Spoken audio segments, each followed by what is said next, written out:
قبل لا أبدي أرجوكم هي نشر الفيديوهات حتى تعم الفائدة، وبنفس الوقت أريد منكم أنه تفعلون الجرس، لأنه هواي ناس تسألني أبو عبد الله ليش ما تنشر وإحنا يوميا؟ أكثر الأحيان بدنا ننشر تقريبا كل أسبوع، بين أسبوع وأسبوع، وناس تذكر لي فيديو قبل سنة منشور، فيا ريت أنه تنشرون هاي الفيديوهات، ويا ريت سبسكرايب زيدوا السبسكرايبات، نريد نوصل فد أرقام إن شاء الله بدعمكم، لأن هذه القناة صدقوني كل ما زادت الكومنتات وكل ما زاد الشير وكل ما زادت السبسكرايب راح تنتشر وتعم الفائدة للجميع.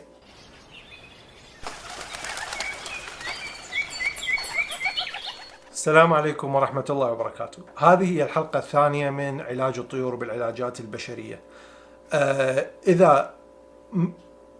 إذا حبيت تعالج طيورك بالعلاجات البيطرية فهذا شيء ممتاز، أنت بعد التبعة. احنا بدنا نسوي هالحلقات فقط للأشخاص اللي ما يقدرون يوفرون أو يشترون العلاجات البيطرية لتكلفتها باهظ الثمن، عالية التكلفة.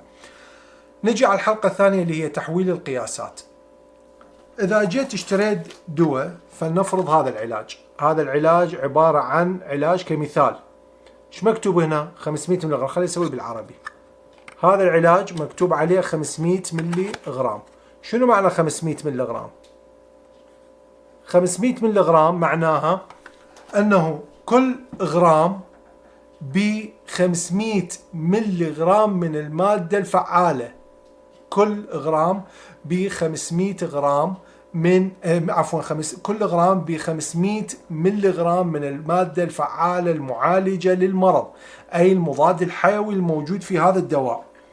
يعني الحباية الوحدة، فلنفرض الحباية الوحدة من أي علاج وزنها 5 غرام فرضا، هذا فرض، أي بالحباية الوحدة نضرب 5 غرام هذه الحباية وزنها، المادة الفعالة بكل غرام ايش قد قلنا؟ حسب هذا الدواء اللي شفناها قبل شوية 500 ملي غرام، يعني 500 في 5، 500 ملي غرام في كل غرام في 5 غرامات، يعني 2500 ملي غرام. أرجو أن تكون مفهومة هاي. يعني ملعقة الشاي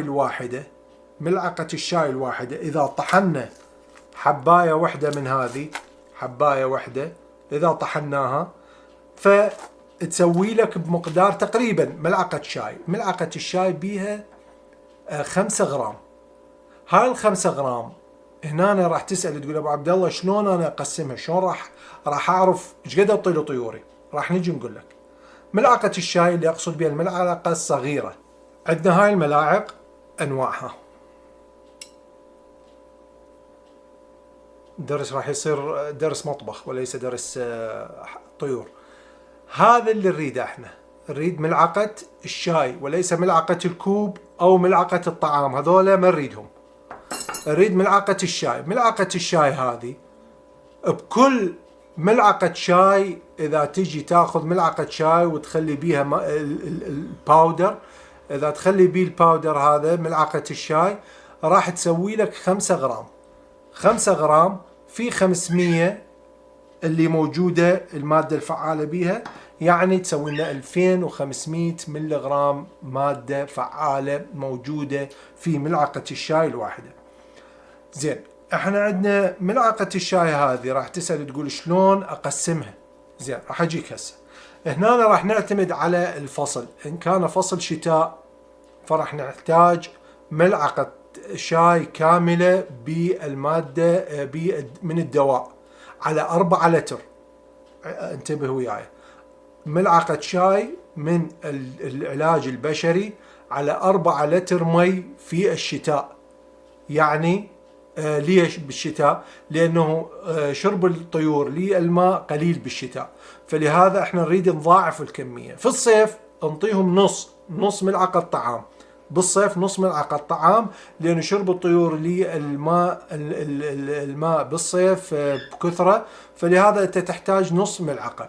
الملعقة الواحدة قلنا بيها 2500 ملي غرام مادة فعالة المضاد الحيوي، نصها 1250 غرام. هذه بالنسبة لي على 4 لتر وليس لتر واحد، انتبه 4 لتر. هاي الأمراض راح نجي نعالجها بالعلاجات البشرية، اللي راح نجي نعالجها بالعلاجات البشرية اللي هي الديدان، السلمونيلا، التنفسية، الأدينوكولاي، الفطريات، هذا اللي قلنا. تبقى الكوكسيديا اكو لها علاج بالعلاجات البشرية، لكن صراحة ما اعرف اذا كان راح يشتغل لو لا، لانه هي اهم الامراض اللي تواجه الطيور: الديدان، سلمونيلا، التنفسية، الكوكسيديا، الكنكر، الفطريات، والادينوكولاي. اعتقد ما قلت الكنكر قبل شوية.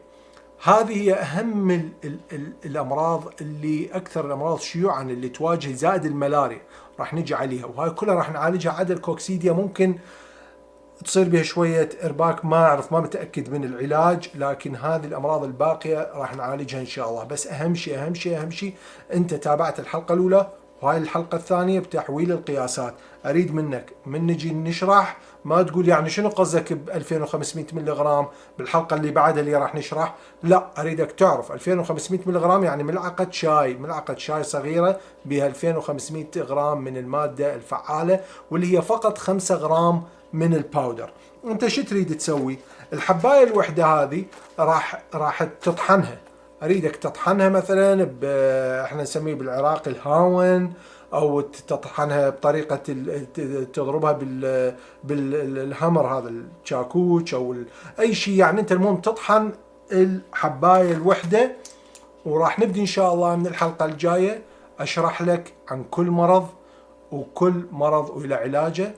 واي سؤال يا ريت تذكروا بالتعليقات، واي اضافه واي شيء يفيدني ويفيد الناس يا ريت تنشروه وتفيدونا به. بس اهم شيء ارجوكم قبل كل شيء انه تنشرون هذه الفيديوهات حتى تعمل فائده. تقبلوا تحياتي، اخوكم ابو عبد الله العراقي من امريكا.